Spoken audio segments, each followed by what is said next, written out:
நம்ம பார்க்குற இந்த கோயில் வந்து எங்கே இருக்குன்னா கர்நாடக மாநிலத்தில் இருக்குங்க. விதரஸ்வதா அப்படின்னு ஒரு கோயில். இந்த கோயில் வந்து ராகுகேது ஃபுல்லாக சிலை தான் வச்சுருப்பாங்க. இந்த கோயிலில் விளக்கும் ரொம்ப விசேஷங்க.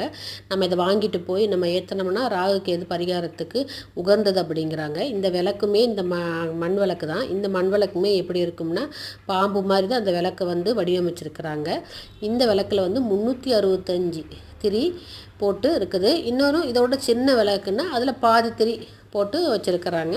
இந்த திரி நம்ம வாங்கிட்டு போய் ஊற்றலாம். இவங்கள நெய் ஊற்றியும் வச்சுருக்கிறாங்க, நல்லெண்ணெய் ஊற்றியும் ஏற்றலாம் வச்சுருக்கிறாங்க. இந்த மாதிரி நம்ம பரிகாரத்துக்கு உகந்த ஒரு விளக்கு வந்து ராகு கேது விளக்குங்க. இந்த விளக்கு ரொம்ப அருமையாக இருந்துச்சு, அதான் உங்ககிட்ட காட்டுவோன்ட்டு. நம்ம இதை வீட்டுக்கு வாங்கிட்டு வந்து கூட நம்ம வீட்டில் வந்து ராகு கேது பயிற்சி அன்னைக்கு நம்ம வீட்லேயே நம்ம ஏற்றலாம் அப்படின்னு சொன்னாங்க. அதனால் வீட்டுக்கும் நான் வாங்கிட்டு வந்திருக்கேன். உங்களுக்கு ஏற்றும் போது நான் உங்களுக்கு காட்டுறேங்க. அருமையாக இருக்குல்லங்க.